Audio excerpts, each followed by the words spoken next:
Hello, guys and gals, and this is part 6 of our reading of Pandora's Genes. It is a book by Kathryn Lance, and I believe this is an original 1985 copy of the book. As always, we're going to go over the copyright information because that is really important when dealing with other people's intellectual property. As it says here, all rights reserved, copyright 1985 by Kathryn Lance. And I have the author's permission to read this book for my YouTube channel, so there's that. Now, in the last episode, something really interesting happened that really surprised me. I actually had to read that part slow because I was trying to comprehend what I was reading. Basically, Zach and Evie were set upon by highwaymen, and it looks like Zach died. He had killed Emeril, or Ermil, and Oren went after Evie. But in his dying death, or as he died, Emeril was able to kill Zach, apparently. And we're going to see what happens. So I'm just as interested in what happened as anybody else is.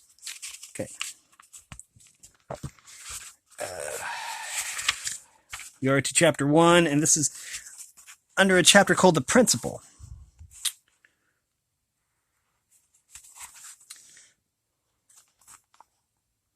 Okay. We're going to start back a little ways because I don't remember where we left off, so I want to make sure that we... She took a deep breath and stretched, trying to work out the stiffness of sleeping in the damp. She brushed leaves from her hair and straightened it with her finger. She would follow Zach's instructions and meet him at the place he had talked about, the garden. A little flame of fear that he might not have escaped from the highwaymen licked at the edges of her mind. She shook her head. Zach was strong and good. He could not have been overcome by two such evil men. He was probably at the garden already waiting for her. But where was it? She had become hopelessly turned around yesterday. He had told her to find the lake and follow it to the north, but she had no idea where it was from here, or even which direction she had come from. She felt that she must be east of the bridge where they had met the highwaymen, in which case the lake must lie even further east, but the clouds obscured the sun.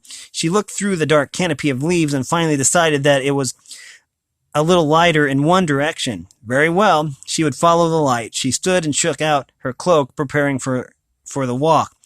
And then she heard the rhythmic footsteps and faint whistling of a hard-ridden mount. It was Zach. Somehow he had tracked her. Her heart began to beat so rapidly that she felt dizzy, and she turned to greet the approaching rider. After a moment, Zach's mount broke past the bushes, and she cried out to the hooded figure riding it. "Zach!" "Halt!" cried the rider. A hand snaked out of the cloak and used a short whip on the rearing mount. Evie put her hand on her mouth. "So there you are," said the gruff voice. His hood fell back to reveal the black, bearded face of Oren, the highwayman.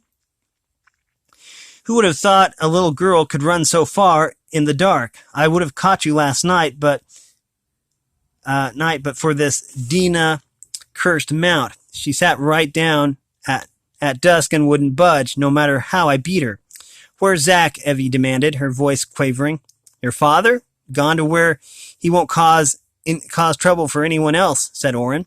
"What do you mean?" For an answer, the man grinned and slowly pulled a finger along his throat. He began gingerly to dismount, while the mount, her shiny tan flank, spotted with dried blood, danced nervously, whistling.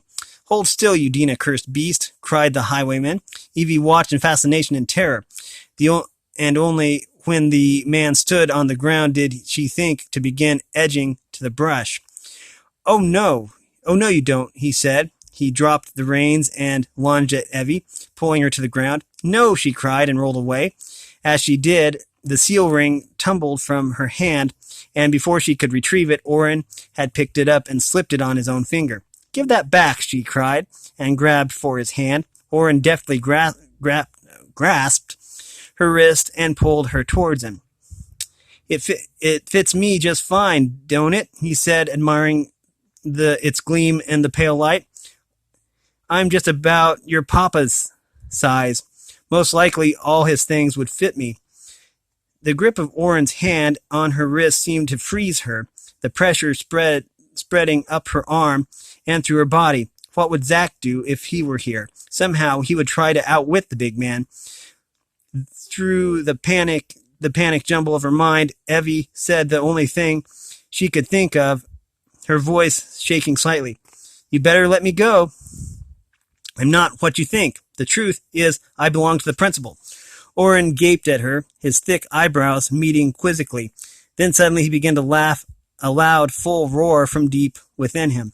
Well, ain't that just what Ermil and me thought?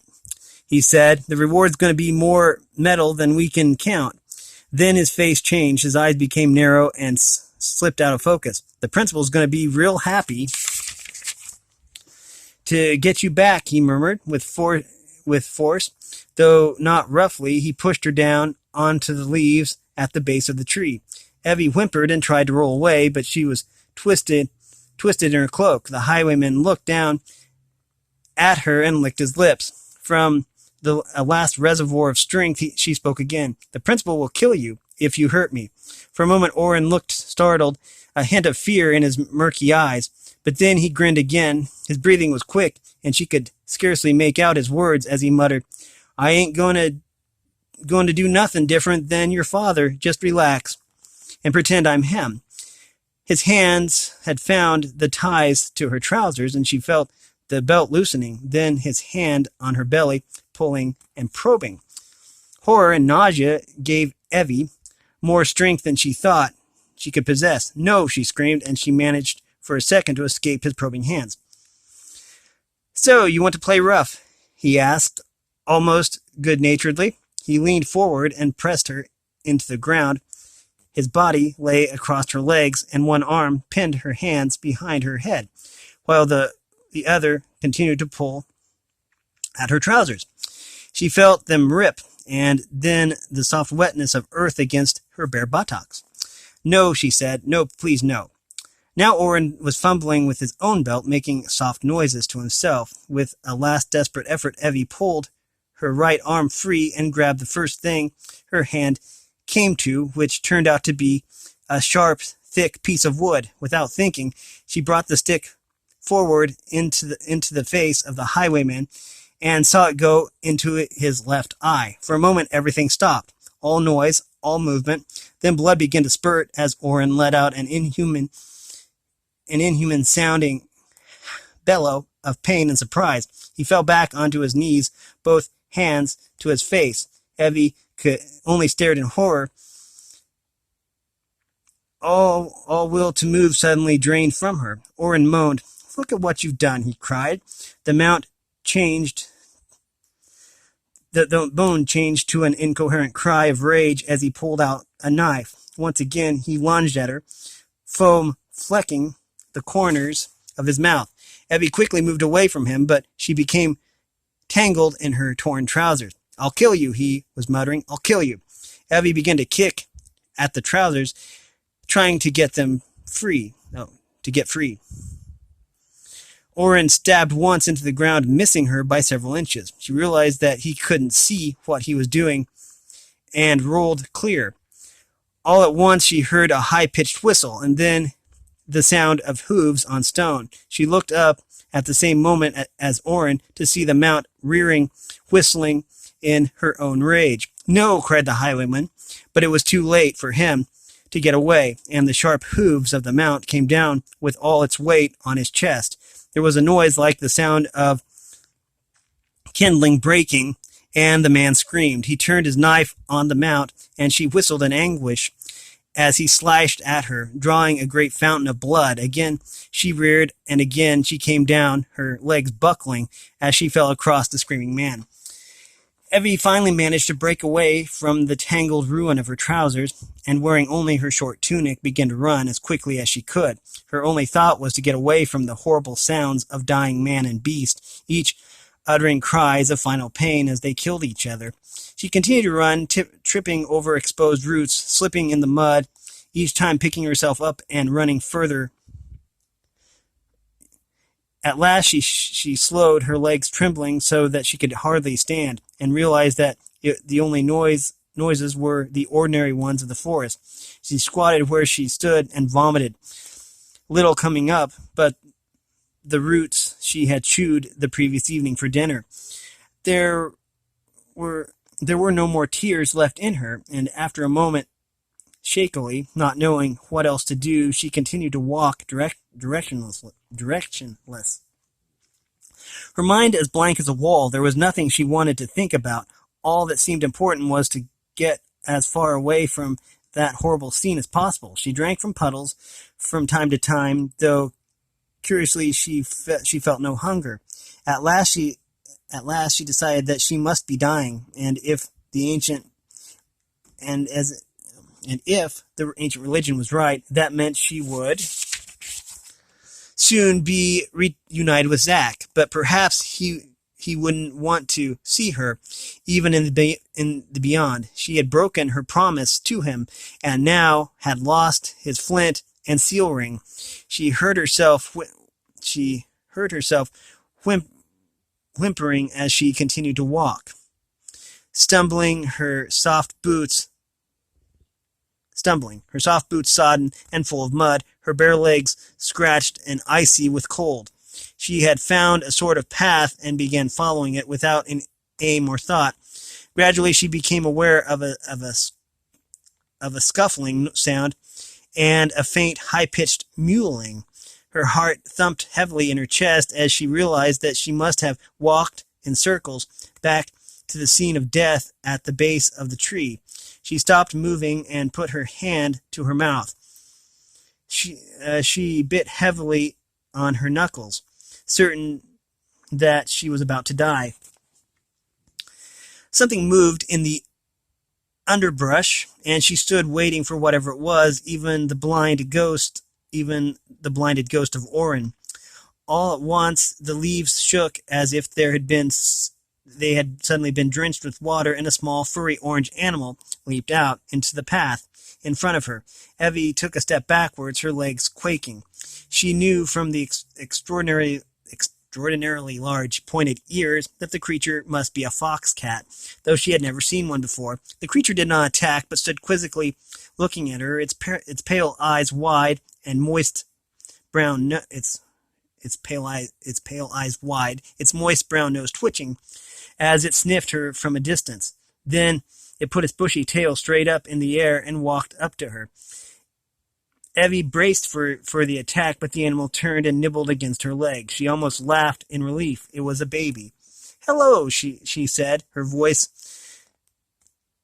a nasal croak. It was the first word that she had uttered since that morning. She bent down and cautiously put out her hand, half expecting it to be bitten, but the foxcat sniffed her fingers and then rubbed against her leg, emitting a soft, high-pitched growl.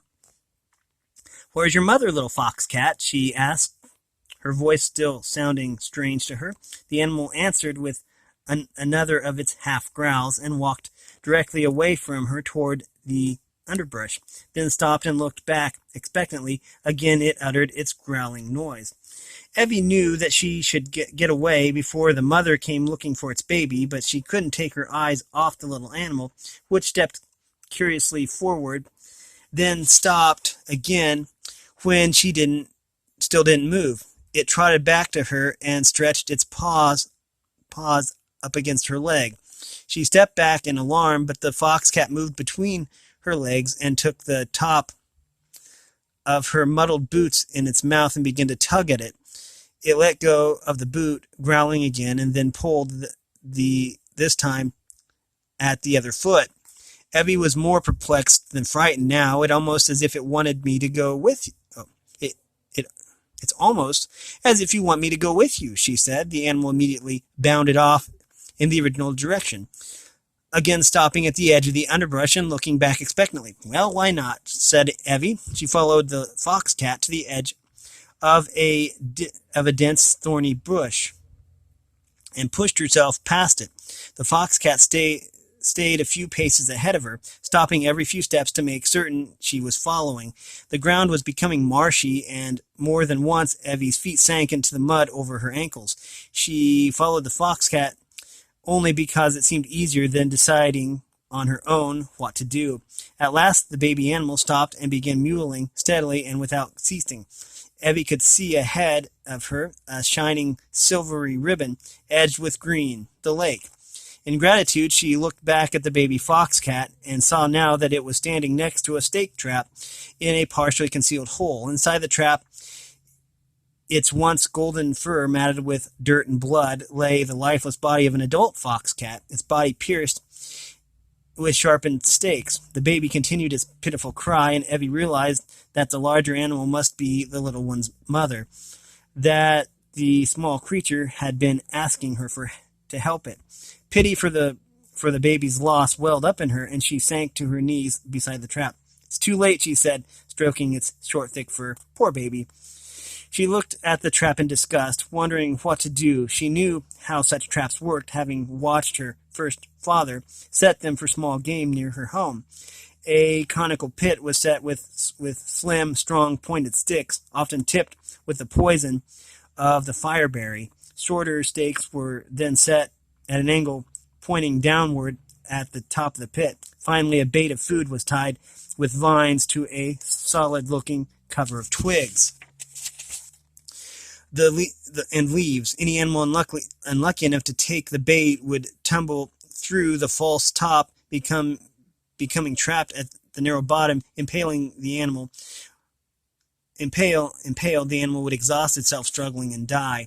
"We can't do anything for her now but bury her," said Evie. Somehow it seemed important to give the animal a proper burial, as she had seen her mother and second father do for her first father. She considered trying to remove the animal from the spikes, but was afraid of the poison that might still be on the wooden tips. Using her hands and a flat piece of wood, she began to fill the hole from the soft earth around her. The baby fox cat had stopped crying and now sat on its haunches, watching quietly as she worked. It seemed to take a very long time to fill the pit completely, and from the corner of her eye Evie could see that it was beginning to grow dark. But she worked steadily, thinking of nothing but the task at hand, and at last she finished patting down the sodden earth with a gently curving mound. She looked at the baby fox cat, which was now resting on its outstretched limbs, but still watching alertly, and sat back. "In the name of the fathers and mothers," she said, remembering as well as she could the long ago ceremony, "I put you to rest. God be with you, as you are with him." Slowly she made the sign of the spiral, her hand circling as she touched her forehead, her chin, and then her chest. The baby fox cat yawned, then stood up and touched its right paw once to the mound, as if to dig. It drew back the paw and approached Evie, rubbing against her knee, then growled and looked up at her as if to say, "What's next?" Or what next? Chapter 2. The dying sunlight grazed the trees and bounced off the lake into the now thinning clouds, turning lake and sky into a single golden fluid streaked with palest, almost greenish blue. The color seemed unnaturally vivid to Evie, as did the dark outlines of the trees, their leaves and branches forming a pattern against the sky like a delicate tangle of hair. Ever since she had buried the mother fox cat, her vision had been unusually clear. She imagined that she could see everything, even the damp, chilling air in front of her. She felt as if she had lived longer in this single day than she had all her life before, that her former life was a dream, only dimly remembered. Zach had been part of that dream, and waking, she would never see him again. At the thought of Zach, an ache spread from her throat throughout her body, filling her with emptiness and longing. If Zach no longer lived, then how could she or any other creature be living? Over and over, she remembered how Orrin had drawn a finger across his throat and said Zach was gone to where he would cause no trouble. But Orrin had not said that Zach was dead. Quite suddenly, Evie realized that Oren had lied to her or had not known the truth. What had happened to Zack? Perhaps he had escaped after all. If not, then maybe he was a prisoner of the highwayman. The highwayman's brother, or worse, was lying wounded and needed to and in need of help by the bridge. Zack was alive and needed her. She was certain of it, as certain as of the certain clarity of the air, and she was certain, too, what she must do. With renewed strength, she began to walk along the shore of the lake, following it to the north, her body trembling with cold, her legs soaked and scratched, and with a single thought in her mind: to get to the garden, the place where Zack had told her to wait for him. She had no idea what the garden was, but had no doubt that she would find it, and that the people who lived there would return with her to the bridge and to Zack. From time to time, she heard splashing in the water around her and saw that the baby foxcat was still following her, apparently confident that she knew where she was going. The little creature was feeding, snapping at insects along the water's edge, its movements quicker than her eyes could follow. Why are you staying with me?" she asked at once, and the baby immediately rubbed against her leg and then bounded off. Zack had told her that foxcats, like many other new creatures, had once been animals that lived with humans, and after the change had become wild and learned to live on their own. Maybe the baby remembered the earlier times when its ancestors had been friends of men. True night had never fallen, and Evie became aware how tired she was. She knew that no poison bats lived so far south, but she began to imagine that every dancing shadow was ready to swoop down on her. The noises of leaves rustling and birds bedding down became human voices talking to her. Once she was certain that she heard the song of the feathered lyre and stopped her heart pounding, but it was only the sound of wind rubbing tree against tree. Since the light had left, it had become steadily colder, and her skin began to prickle, and her teeth to click together. Once she stumbled in the dark, and putting out her hand to steady herself, felt the fur of the fox-cat baby. She lingered a moment to let the warmth of its body move into both her hands, while the baby made a soft buzzing noise, and then licked her fingers. Its little tongue as rough as the sand on a river bottom. She kept the lake to her right and continued to walk, her legs responding even more slowly. She smelled wood smoke long before she saw anything, and then suddenly a large dark shadow appeared ahead of her, the faint glow of firelight just showing over the edge. She ran towards the structure, which was so large that it was farther than she had first supposed, and put out a hand when she reached it. Her fingers closed on thick, prickly vines, and she pulled back, stung by the brambles. She turned away from the lake and began to move around the great vined wall, certain that an opening must appear. From within she could hear faint murmurs and high-pitched, melodious laughing. Her vision had blurred in the dark, and she wondered if she was imagining the voices, the wood smoke, and the wall itself. The wind had begun blowing, and Evie realized that she was losing feeling in her legs and hands. The urge to lie down and curl up next to the vines grew stronger, but she forced herself to keep walking for Zack's sake. She remembered herself that every step her reluctant feet took brought her that much closer to him. At last she came to a break in the vines and a massive wooden gate. She pushed and pulled, but it was locked and so heavy that she couldn't budge it. "Let me in," she called as loudly as she could, but her voice was no more than a croak, and it was taken from her mouth by the roaring of the wind. She beat on the gate, sobbing without tears, calling Zack's name again and again. Without noticing, she sank to her knees and then lay on her side, curled up tightly. She was no longer cold. She was, in fact, beginning to feel warm and relaxed. She would try again later, when she had rested a little, and her voice was stronger. Her whole body throbbed pleasantly, and the events of the day passed through her mind in vivid pictures. Zach's face was in the pictures, too, smiling at her. As she gave herself up to delicious sleep, she became aware of the fox cat pawing at her mewling. "Go away," she said crossly, pushing the little animal away, and snuggled closer to herself.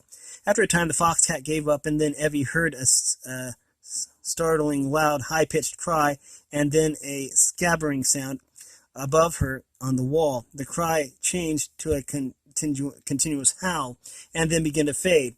An image of Zach appeared, holding out to her a warm cloak made of white wool. Evie stretched out her arm and let him enfold her in the soft, warm fabric. Not since the night he had slept with her under her cloak had she felt so safe and so at peace.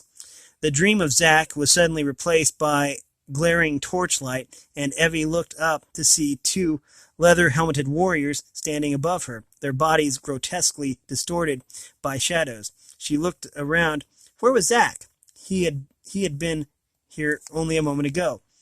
"It's a girl child," said one of the warriors, sounding surprised. "She's freezing," said the other one, and unhooking a long, heavy cloak, Evie tried to twist away, hating the cloak and its ugly dark color. Why were they bothering her? The warrior knelt down and placed the cloak around Evie, then swept her up in strong arms. "Zach," Evie tried to say. "Where's Zach?" But her mouth could not form the words correctly, and she looked up helplessly. And the last thing Evie saw before she fell asleep again was the strong, clear face of the warrior and the silky golden braids, which spilled from behind her armored head, or her armored hood. Sorry. This looks like a good place to stop for now. We will be picking this up at a future date.